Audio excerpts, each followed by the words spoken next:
들은 알 수도 있는 전직 쇼호스트입니다. 제가 이렇게 사연을 쓴 이유는 정말 저에게 믿을 수 없는 일이 벌어졌기 때문이에요. 삶을 완전히 뒤바꾸어 놓은 저의 이야기 지금부터 시작하겠습니다. 전 어릴 때 엄마와 함께 살았어요. 엄마는 아빠와 이혼한 뒤에 절 혼자 책임지셨죠.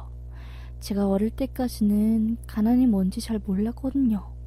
엄마는 저에게 늘 할 수 있는 모든 것을 최선을 다해서 해주시고 정말 사랑을 아낌없이 주셨거든요. 그런 엄마에게도 힘듦이 물론 있었죠. 이혼하셨고 또 아이를 혼자 키우고 게다가 외가와는 어떤 이유에서인지 완전히 연을 끊었기 때문에 일 마치고 들어온 엄마가 침대 한 구석에서 눈물을 흘리는 모습을 본 적이 한두 번이 아니었습니다. 그래서 제가 철에 일찍 들었던 것 같아요. 전 항상 잠들기 전에 하나님, 우리 엄마 행복하게 해주세요. 제발요. 그리고 나랑 평생 살게 해주세요. 나는요, 엄마 없으면 못 살아요. 내가요, 돈 열심히 벌어서 정말로 우리 엄마 성공시켜 드려야 해요. 라고 하면서 기도했던 게 아직도 기억이 나요. 그런데 왜 이렇게 사람의 인생은 허무한 것인지 엄마가 갑자기 어느 날 너무 기침을 많이 하시는 겁니다. 숨을 들이쉴 때도 이상한 쇳소리가 나고 가끔은 말하는 것도 할아버지 목소리처럼 나왔어요.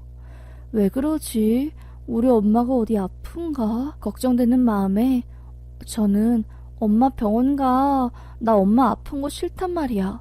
내가 과자 안 먹으면 되잖아요. 라고 하며 엄마에게 말했지만 엄마는 돈이 덩어리로 깨진다는 이유 그리고 그냥 시간 지나면 괜찮아진다는 말로 계속 병원 가기를 미루었습니다. 하지만 엄만 결국 몸에 탈이 난 거죠. 하루는 엄마 몸이 안 좋다고 하셔서 식당을 가지 않으셨어요. 하루만 쉰다고 하셨고 전 학교 끝나자마자 엄마가 있는 집으로 달려가 엄마를 보러 갔습니다. 그런데 이불에 엄마가 피를 쏟아내고 있었어요. 우악 우악 하면서요. 전 너무 놀라 고사리 같은 손으로 119를 눌렀습니다. 엄마가요, 입에서 피가 나요. 우리 집은 햇살빌라 지하 1층이고요. 빨리 와주세요. 엄마가 많이 아파요. 라고 소리쳤어요. 엄마는 그때 거의 정말 말도 할 수 없을 정도로 상태가 극도로 안 좋았습니다. 구급대원이 도착했고 엄마를 싣고 갔어요. 그때 삐삐삐 거리는 소리와 갑자기 호흡기를 차고 숨을 가쁘게 쉬는 엄마의 모습이 아직도 생생해요. 어린 시절이라 잘 기억은 안 나지만 엄마 폐에 물이 차서 호흡이 힘들었던 거고 엄청나게 고통스러웠을 텐데 어떻게 견딘 거냐며 호통 아닌 호통을 치는 의사의 말이 아직도 귀에 맴돌죠. 엄마는 암 말기였던 겁니다. 엄만 스스로 알고 있었죠. 내 몸이 말이 안 오구나. 지금 병원 가도 소용없겠구나. 병원 가봤자 지금 모아둔 돈만 쓰게 되니까 버틴 거였습니다. 저에게 조금이라도 돈을 더 많이 물려주라고요. 그렇게 엄마는 3달간의 투병 끝에 생을 달리하셨어요. 그 어린 나이에 전 숨이 끊기는 엄마를 붙잡고 몇 시간 동안 울었던 것 같아요. 따뜻했던 엄마가 점점 싸늘해지고 몸도 딱딱해지는 걸 전 다 느꼈죠. 그때 제가 소아 우울증에 걸렸었던 것 같아요. 엄마가 돌아가시고 난 뒤엔 엄마와 연을 끊은 외가 식구들이 절 데려갔습니다. 그런데 절 데려간 이유가 뭐겠어요? 엄마 이름 앞으로 있었던 돈 4천만 원을 쓰려고 한 거였지요. 솔직히 전 어린 나이였지만 다 느낄 수 있었습니다. 그래도 끙 소리 하나도 안 한 이유가 어쨌든 살아야 했으니까 그렇게 차별을 당하면서 몇 개월간 친척 집에서 버텼던 것 같아요. 하지만 그도 잠시 엄마의 돈, 그러니까 제 명의로 있었던 돈을 이모가 생활비라는 명목으로 싹 다 써버리고 빚까지 내서 노름 비슷한 것을 하다가 완전히 깡통이 되었어요. 당연히 집안에서 더 이상 필요가 없어진 전 보육원에 버려졌죠. 사실 버려졌다고 하기엔 좀 그렇고 한 달에 한 번씩 이모가 제 얼굴을 보러 왔지만 그것도 완전히 형식적인 것이라 전 정말 외딴 섬에 혼자 둥둥 떠있는 기분이었습니다. 소아 우울증에 걸려 정말 매일 힘들게 있었던 저희 손을 잡아주고 제 밝음을 마음속에서 꺼내준 사람이 진현이 언니였어요. 진현이 언니는 저처럼 부모님이 안 계셨지만 그 보육원에서 가장 밝고 그 누구보다 착한 언니였죠. 너 언니랑 같이 놀래? 앞으로 나보고 언니라 불러. 내가 너 친언니 돼줄게. 그러니까 이젠 구석에서 울지 말고 힘들어하지도 마. 우리는 가족이니까. 하면서 제 손을 잡고 보육원 뒷창고로 가서 젤리를 나눠 먹던 게 아직도 생각이 나요. 보육원에는 언니처럼 착한 사람만 있는 게 아니었어요. 아주 못된 아이들도 많았죠. 비교적 늦은 나이에 보육원에 들어온 전 그 아이들의 텃세 대상이 되었습니다. 하루는 이름 모르는 언니들한테 뺨을 이유 없이 맞으며 분풀이 대상이 되었어요. 정말 서러웠고 누구한테 이를 수도 없어 닭똥 같은 눈물을 뚝뚝 흘리고 있던 중 절 구해준 것도 진현이 언니였어요. 니네들 뭐 하는 거야 지금? 이 어린애가 뭘 잘못했다고 이러는 거냐고. 정말 그렇게 살지 마. 알겠어? 얜 내 친동생이야. 한 번만 더 건드리면 니네들 선생님한테 일러서 그냥 끝장나게 해줄 거라고. 하며 소리를 질렀고 결국 그 언니들이 저에게 사과를 하면서 사건이 일단락 되었습니다. 그렇게 제가 진현이 언니 덕분에 고비를 몇 번이나 넘겼어요. 언니는 제게 은인과도 같은 사람이었죠. 그러던 도중 저희의 정신적 지주 같았던 원장님이 어디론가 사라지게 되고 그 자리에 정말 마귀 알몸 같은 표독스러운 똥똥 아줌마가 들어왔습니다. 그 아줌마가 들어온 이후로 저희는 모두 가난에 시달렸어요. 그러니까 하루에 3끼 나오는 밥이 2끼가 나오고 간식도 안 나오고 식단도 정말 줘도 안 먹을 맹물에 된장 한 숟가락 풀고 불린 밥을 줬으니 말이죠. 하지만 식단만 가난했으면 저희가 말을 안 했죠. 보육원 원장님은 저희들을 독방에 불러 손찌검은 물론이요 괴롭힌 게 일상이었습니다. 보육원 애들이 정말 참다 못해 집단으로 막 가출을 하려고 한번 들고 일어난 적이 있었어요. 나이 많은 언니 오빠들이 그랬죠. 원장님이 그 사실을 알고 언니 오빠들을 싹 다 체벌하고 결국엔 다시 저희는 그 감옥 속에 들어가게 되었습니다. 그 원장님은 너무나 잔인하고 무서웠고 회초리도 마음껏 들었기 때문에 저희가 무슨 말을 할 수 없었어요. 주말마다 봉사하시는 어른들은 아무것도 몰랐고 진현이 언니마저 항상 그 독방에 갔다 오면 얼굴이 펄해져서 나왔죠. 하지만 언니는 원장님이 절 독방에 부르면 지켜준다고 자기가 대신 갔다 오겠다고 하면서 저 대신 맞을 정도였어요. 저희들은 펑펑 울며 언니, 우리 이 지옥 속에서 나갈 수 있을까? 언니 얼굴 어떡해? 팔이랑 안 보이는 곳은 더 심하잖아. 정말 나 너무 힘들어. 애기야, 너 마음 약해지지 마. 우린 무조건 원장님 손아귀에서 벗어날 수 있어. 언니가 너 대신 왜 독방에 가는지 알아? 너 무너지지 말라고. 그래도 내가 너보다는 강하니까. 알겠어? 라고 하며 제 마음을 다잡아줬어요. 그렇게 버티다가 제가 무너지는 일이 생긴 겁니다. 저희 보육원에 이제 봉사 오시는 분들 중 한 명이 언니를 입양하고 싶다고 하셨어요. 외국에서 사는데 언니와 함께 다시 외국으로 가 좋은 환경에서 많은 것을 보여주고 싶다고 하면서요. 언니는 마다할 이유가 없었기 때문에 결국 입양을 갔습니다. 입양 전날 저에게 한 말이 생각이 나요. 언니가 너 구하러 올 거야. 내가 양엄마한테 말해놨어. 우리 보육원에서 일어나는 일. 그러니까 조금만 참아. 우리 다시 만날 수 있고 그날까지 넌 잘 버텨야 해. 라고 했습니다. 전 언니 안 가면 안 돼. 우리 정말 다시 만날 수 있는 거 맞아? 나 언니 없으면 안 된단 말이야. 나 너무 힘들어. 언니 가지 마. 라고 했지만 그렇게 피 같은 눈물을 흘리며 저희는 헤어졌습니다. 몇 달이 지나도 언니는 찾아오지 않았어요. 원장님의 횡포는 날이 갈수록 심해졌고요. 전 언니가 배신한 것 같다는 생각이 들면서 증오감도 막 올라왔습니다. 어린 마음이었죠. 그런데 그때 매스컴에서 저희 보육원의 불법 횡령, 원장이 학대 등 사건이 크게 다루어졌고 저희 보육원은 거의 폐쇄가 되고 원장님은 구속이 되었어요. 저도 다른 보육원으로 이송되었고 다행히 그 마귀의 손에서 벗어날 수는 있었지만 그렇다고 해서 지옥 같은 생활이 끝난 것은 아니었습니다. 전 고등학교 올라가자마자 바로 자퇴를 했어요. 학교를 다닐 이유가 없었거든요.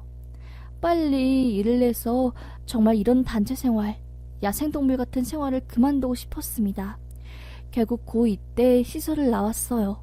그때 정말 제가 천운을 다 쓴 일이 생기게 되었습니다. 20살 때 우연히 들어가게 된 중소기업에서 사장님이 중국, 한국 혼혈분이셨고 중국에 왔다 갔다 하며 일을 하셨어요. 20살인 제가 벌써부터 일을 하고 성실하니까 절 눈여겨봐 주셨고 공부 열심히 하라고, 특히 중국어 공부해 놓으면 굶어 죽을 일 없다고 하면서요. 전 반신반의로 사장님이 사주신 성주책과 초급 중국어 책을 심심할 때마다 봤어요. 그런데 거기서 흥미를 느낀 거죠. 중국어 공부가 뭐랄까 현실이 도피 도구가 되었습니다. 워낙 어려우니까 그 순간만큼은 집중해서 공부를 하게 되더라고요. 몇 마디씩 내뱉으면 사장님이 발음 교정해주고 또 제가 잘한다고 칭찬해주면 더 신이 나서 공부를 하다 보니 1년이 지났을 때 제법 중국어를 잘할 수 있게 되었습니다. 그때 회사가 너무 작아서 저 포함 직원이 3명이었는데 어느 순간 제가 중국어를 가장 잘할 수 있게 되었어요.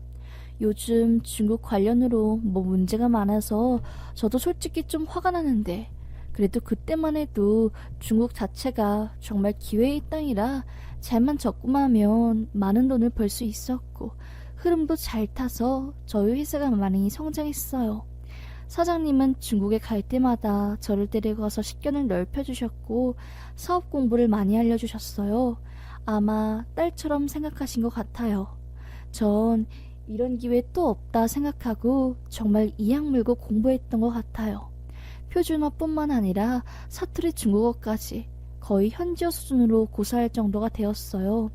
중국에 저희 회사 분점을 차려서 제가 그곳에서 3년간 일을 했기 때문에 살다 보니까 그렇게 구사한 거죠. 그러던 도중에 좋은 기회가 와서 제가 중국에서 슈어소트 비슷한 일을 할 수 있게 되었어요. 그때만 해도 인터넷 방송이 한참 뜨고 있었는데 제가 한국 출신의 중국어 잘하는 사람이라는 걸로 해서 조금 인기를 끌었거든요. 그런데 그 작은 인기가 한국에 비하면 엄청나게 큰 인기였어요. 인구가 워낙 많으니까요. 요 사장님은 저보고 이쪽 길로 나가라고 하면서 자기 사촌이 운영하는 엔터테인먼트에 절 꽂아주셨고 전 그때부터 쇼호스트, 방송인처럼 이제 물건을 팔기 시작했습니다. 최고로 많이 찍었을 땐 매출이 100억이었어요.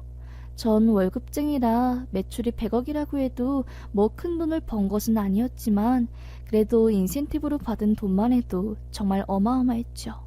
그날 유독 뭐 유명한 분들이 저희 방송에 많이 나온 것도 있었지만 하여튼 초대박이 난 겁니다. 한국에서 공수해온 마스크팩이랑 한국 연예인이 쓴 모자해서 이렇게 세트로 팔았더니 멋쟁이 구성이라고 해서 완전 불티나게 팔린 거죠. 중국에서는 약간 한국 물건이 명품 취급되어서 비싼 값을 주고도 사거든요. 하여튼 그렇게 중국에서 돈을 벌다가 조금은 마음이 지치더라고요. 아무리 제가 중국말을 잘한다고 해도 그들의 문화에 적응하는 것은 쉽지 않았습니다. 소위 애국심 강요가 너무 심했고 툭하면 사상검증을 하려고 했어요.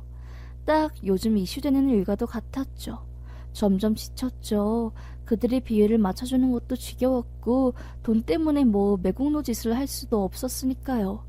더 이상 못하겠다 선언을 하고 전 다시 사장님 회사에 들어가 그냥 돈 포기하고 마음 편한 일을 시작했습니다. 그리고 다시 한국 지점으로 옮겼어요. 그때 회사가 조금 휘청였고 저도 좀 힘든 시기를 보내고 있었습니다. 어릴 때부터 별일 다 겪다 보니 가끔은 우울함에 빠질 때가 있거든요. 회의감이죠. 내가 인생을 왜 살지? 이렇게 아등바등 살아도 집에 들어가면 컴컴한 방 안이 날 반겨주고 내가 죽으면 고독사할 텐데 사는 게 의미가 있나? 라는 생각이 허무주의까지 막 가면서 안 좋은 생각을 하게 만들더라고요. 그냥 특별한 이유가 없는데도 길거리에 차가 보이면 치워 죽고 싶다 라는 생각을 하거나 아니면 고층 빌딩을 보면 떨어지고 싶다 이런 생각을 했습니다. 지금 생각해보면 혼자 살고 너무 외로워서 그랬던 것 같아요. 하여튼 그런 증세가 지속되고 있을 무렵 제게 운명과도 같은 일이 벌어졌어요. 집으로 가는 길은 돌아서 가야 했기 때문에 공사장을 가로질러서 가려고 했어요. 그 공사장을 가로지르면 10분 거리가 거의 4분 거리로 팍 줄거든요. 여느 때와 다름없이 몰래 그 공사장 쪽을 관통하고 있었습니다. 저녁이니까 사람이 없었으니요. 그런데 그때 어이! 하는 소리와 함께 한 남자가 저를 팍 밀친 겁니다. 하면서 절 옆으로 쓰러졌고 그 남자는 왜 여기로 다녀요? 하면서 화를 내더라고요. 알고 보니 위쪽에서 그물망이 찢어져 내려오는데 뒤에서 남자가 그걸 보고 혹시라도 제가 다칠까봐 밀친 거였어요. 전 크게 다친 것은 없었지만 그 남자가 떨어진 그물에 있던 쇳조각을 팔에 긁혀 작은 상처가 났었죠. 아니, 여기 들어오지 말라고 써있는데 왜 들어와요? 스튜핏. 나도 안전모 쓰고 지금 점검하는데 조심해요. 여자가 얼굴에 흉지면 못 씁니다. 하면서 쓱 웃는데 순간 심장이 쿵 하더라고요. 구릿빛 얼굴에 건치 그리고 교포인지 약간은 특이한 바람을 가지고 있는 뭔가 궁금해졌고 첫눈에 반한 느낌이 든 겁니다. 그래서 도대체 어떤 마음을 가지고 그런 행동을 한 건지 지금은 생각이 잘 안 나는데 정말 죄송합니다. 집에 일찍 가려고 하다가 팔에 상처가 났는데 제가 따로 보상해드리겠습니다. 여기로 연락주세요. 정말 죄송해요. 하면서 명함을 건네고 막 뛰어갔어요. 얼굴이 벌개진 걸 안 들키려고요. 그 남자는 헤이! 하면서 절 불렀지만 전 쑥스러워서 그냥 막 뛰었어요. 지금 생각해도 어이없네요. 왜 뛴 건지. 하여튼 그렇게 그날 밤 그 남자로부터 연락이 왔고 그 남자는 괜찮다고 걱정하지 말라고 하는 문자가 왔어요. 와, 이 남자 정말 만나고 싶다 라는 생각이 들었고 전 그날의 사건을 핑계로 남자와 사적으로 만나기 시작했습니다. 하루는 이제 제가 죄송하다고 커피를 사준다는 이유로, 두 번째는 상처에 바르라고 연고 가져다 준다는 식으로 만났죠. 그런데 세 번째도 만나고 싶은데 도무지 뭔 핑계를 대야 할지 모르겠는 겁니다. 그래서 연락을 못하고 있던 그때 그 남자에게서 연락이 왔어요. 왜 이번엔 나 만나자고 하네요? Miss you 하고요. 전 너무 놀라서 팔짝 뛰었죠. 그렇게 저희는 커피숍에서 만남을 가졌고 점점 자꾸 만나다 보니 정말 빠져나올 수 없을 정도가 되었죠. 제가 먼저 고백을 했습니다. 나 당신 좋아해요 하면서요. 그러자 그 남자 또 살인 미소를 지으며 저를 확 안더라고요. 완전 박력 대박이었습니다. 그렇게 저희는 사귀게 된 거죠. 만남을 가지면서 서로의 이야기를 주고받았어요. 전 사실 고아란 걸 숨겼죠. 그냥 보육원에서 산 이야기는 안 하고 친척들이 손에서 길러지다가 20살이 넘어서 중국으로 가서 쇼호스트 비슷한 활동을 했다고 100억 매출까지 달성한 적 있다고 하며 최대한 좋은 모습만 보여주려고 했습니다. 그 남잔 제게 숨기는 것 없이 다 말해주더라고요.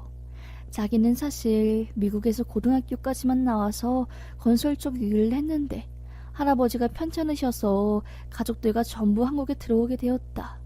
누나는 아직 미국에 있고 부모님이 할아버지 재활용 사업 물어버려서 지금 일하고 있고 난 건축일 살려서 일하고 있다고 하더라고요. 그래서 중간중간에 무슨 버터 발음이 나오고 영어를 섞은 거구나 싶었습니다. 정말 너무 잘생겨서 인기 많을 것 같은데 생각 외로 너무 진중하고 여자 쉽게 안 만나고 사람한테 진심을 다하는 모습이 절 사로잡기엔 충분했어요. 전 그 남자와 정말 미래를 기약하고 싶었습니다. 그래서 더 열심히 살았어요. 저도 그 남자만큼 좋은 사람이 되고 싶어서 중국어를 욕심내서 더 공부하고 영어도 공부를 만들기 시작했습니다. 그렇게 뭔가에 열중을 하다 보니 남들이 보기엔 제가 굉장히 매력 있는 사람처럼 보였나 봐요. 남친은 그런 제 모습을 보고 말하더라고요. 애교, 너 어떻게 그렇게 열심히 살아? 난 사실 릴렉스, 휴식을 가장 중요시하는데 애교처럼 살면 지칠 것 같아. 그래도 당신 멋져. 내가 가지지 않는 걸 가졌어. 정말 대단해. 하더라고요. 갑자기 왜 이렇게 날 치켜세워? 라고 했는데 알고 보니 남자친구 마음속으로 저와 결혼을 생각하고 있더라고요. 어느 날 제게 결혼 생각이 있냐고, 난 너랑 평생을 기약하고 싶다며 청혼 아닌 청혼을 냈고, 저도 나도 너랑 같이 살고 싶어 하면서 그에 대한 대답을 하였습니다.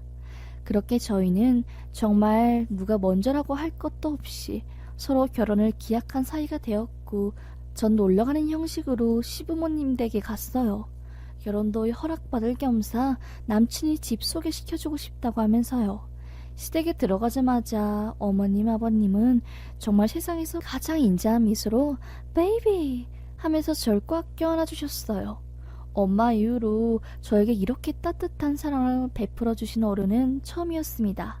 아, 사장님 포함요. 하여튼 와, 정말 이런 시댁이면 빨리 결혼하고 싶다 라는 생각과 함께 어머님이 만들어주신 멕시코 음식을 먹으며 이런저런 이야기를 했어요. 그렇게 밥을 다 먹고 남친의 거실로 데려가는데 거기서 가족 사진을 발견한 전 순간 헐, 이게 뭐야? 소리쳤고 시부모님들 모두 놀라 무슨 일이냐고 물었죠. 전 이거 진현이 언니 아니에요? 라고 물었고 남친은 진현이가 누군데? 라고 물었고 그때 시어머니는 깜짝 놀라며 너가 진현이를 어떻게 아니? 라고 물었어요. 저 진현이 언니랑 같은 보육원 출신이에요. 새하늘마음 보육원. 그때 진현이 언니를 입양한 교포분이 어머니셨어요? 라고 하자 어머니는 눈물을 흘리며 말을 하는 겁니다. 맞다고, 우리가 진현이를 입양했다고. 똑부러지고 영특한 그 아이를 한국에만 있기에 아깝다고 생각했다고 하면서 말을 하는 겁니다. 남친이 자기 누나가 입양되었다는 사실을 말 안 해서 전 전혀 몰랐죠. 꿈에서도 그리워했던 날, 그 모진 풍파 속에서 지켜준 그 사람이 내 남편 될 사람이 누나, 그러니까 신우라니 하면서 펑펑 울었고 어머님은 바로 노트북을 켜서 언니한테 영상통화를 했습니다. 딸, I found your sister 라고 한 뒤 절 바꿔주었고 언니는 절 보자마자 애교야! 라고 소리 질렀어요. 언니! 하며 전 노트북을 넘어 뜨거운 눈물을 흘렸습니다. 언니는 미국에서 훌륭한 연구원이 되어 일을 하고 있었어요. 역시 똑똑하고 영리한 우리 언니. 뭔가 해낼 거라고 믿었는데 이렇게 대단한 사람이 되다니 저와 언니는 감격의 눈물을 흘렸습니다. 그렇게 남친과 전 정말 믿을 수 없는 소식에 너무너무 감격했어요. 제가 가족이 없기에 저희 식은 안 올리고 친지만 불러서 밥을 먹기로 했거든요. 언니는 그 소식을 듣고 당장 애교 너 만나러 한국에 갈 거야 라고 말한 뒤 회사에서 긴 휴가를 신청하고 일주일 만에 한국에 왔습니다. 키도 크고 늘씬하고 정말 당당한 여성이 된 진현이 언니는 절 보자마자 와락 안았고 전 언니를 보고 엉엉 울었어요. 언니, 나 언니가 얼마나 보고 싶었는지 몰라. 어떻게 그날 나한테 온다고 해놓고 안 온 거야. 애교야, 미안해. 언니가 바로 너 찾으러 가려고 했는데 부모님이 바로 미국으로 날 데리고 가는 바람에 어떻게 할 수가 없었어. 대신에 부모님한테 보육원의 실체를 말하고 방송국에도 연락이 닿게끔 해서 그나마 내가 마음의 짐을 덜었는데 너가 이렇게 큰 상처를 가지고 있을 줄은 정말 추워도 몰랐다. 너한테 미안해서 어쩌니? 어떻게 너가 내 동생이랑 결혼을 하냐? 정말 나 너무 놀랐고 정말 오마이 갓이야. 애교야, 너 좀 좋아. 내 이쁜 동생, 내 동생 하면서 제 뺨을 어루만졌습니다. 언니는 제 친언니 가족 그 이상이었어요. 그 험한 보육원 생활 속에서 자신을 희생할 정도의 남인 줄 지켜줬고요. 언니는 그랬죠. 애교, 나 내 동생이라고 칭찬하는 것은 아니지만 이 너 꽤나 진정성 있고 삶이 진심이야.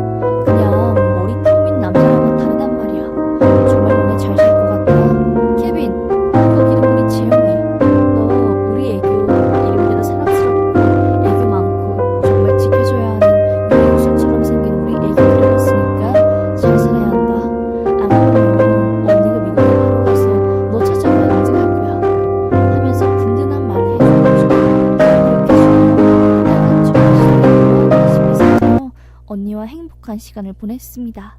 오죽하면 남편을 만난 것보다 언니를 만난 게 더 행복했어요.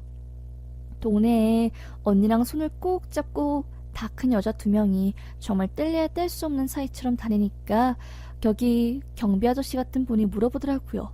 자매인가? 어찌 그리 사이가 좋아? 저희 신우예요. 아니다, 우리 언니시. 라고 하자 그 아저씨, 참 요즘 세상에 이런 관계도 있구나. 둘 다 마음씨가 좋아 보이고 소원하게 생겼으니 신우 관계에서도 이런 모습이 나오는 걸세. 허허허. 웃으며 지나갈 정도였습니다. 그렇게 저와 남편은 혼인신고를 했고 신혼여행은 다행히 남편이 살았던, 그러니까 언니가 지금 살고 있는 미국 남부 쪽으로 갔어요. 남편이 옛날 시절도 궁금하고 또 미국으로 돌아가게 될 언니를 따라 또 계속해서 이야기를 하고 싶었기 때문이에요. 그렇게 전 정말 신혼여행이지만 언니와의 여행이라고 할 수 있을 정도로 행복한 2주 동안 꿀같은 나날들을 보내고 다시 한국으로 돌아왔습니다. 하루는 남편이 질투난다고 나도 챙겨달라고 하면서 애교를 부리더라고요. 전 당연히 당신이 최고라고 하며 삐진 마음을 달래줬네요. 세상에 신우와 사이가 너무 좋아서 삐지는 남편이라니. 정말 행복한 것은 저희 시부모님들이 저희 가정사를 듣곤 정말 부모님처럼 잘해주세요. 심지어 제가 생리통으로 힘들어하는 것을 알고서 어머님께서 황토천을 어디선가 구해와 거기 안에 파츠랑 잡곡을 넣고 천연 찜질팩을 만들어주시고 신혼집 안에 있는 플라스틱이랑 유해물질을 싹 다 천연과 나무 등등으로 바꿔주셨습니다. 정말 부모님이 아니라면 못할 정도의 사랑을 저에게 베풀어 주었어요. 전 덕분에 남편과의 결혼 동시에 정말 가족이 3명이나 늘었어요. 엄마, 아빠, 언니요. 가끔은 생각하죠. 아, 하늘에 있는 엄마가 내가 너무 기특해서 내려진 선물이구나. 나 이제 정말 나쁜 생각 안 하고 열심히 살 거야. 엄마한테 못 해준 만큼 시부모님한테 잘해줄 거고, 엄마한테 못 받은 사랑 남편한테 받을 거고, 외로운 마음을 언니를 통해서 달랠 거야. 그렇게 서로에게 끈이 되어주며 최선을 다해, 그리고 열심히 진땀을 빼며 살 거라고. 그러니까 내가 죽어서 흙이 되고 또 하늘에 가면 엄마가 나 꼭 껴안고 잘 살았다고 안아달라며 기도했네요. 암흑 같던 제 삶에 이런 행복감이 올 줄은 꿈에도 몰랐습니다. 고생 끝에 낙이 온다는 말은 이럴 때 쓰는 것 같네요. 제 사연 들어주셔서 감사합니다.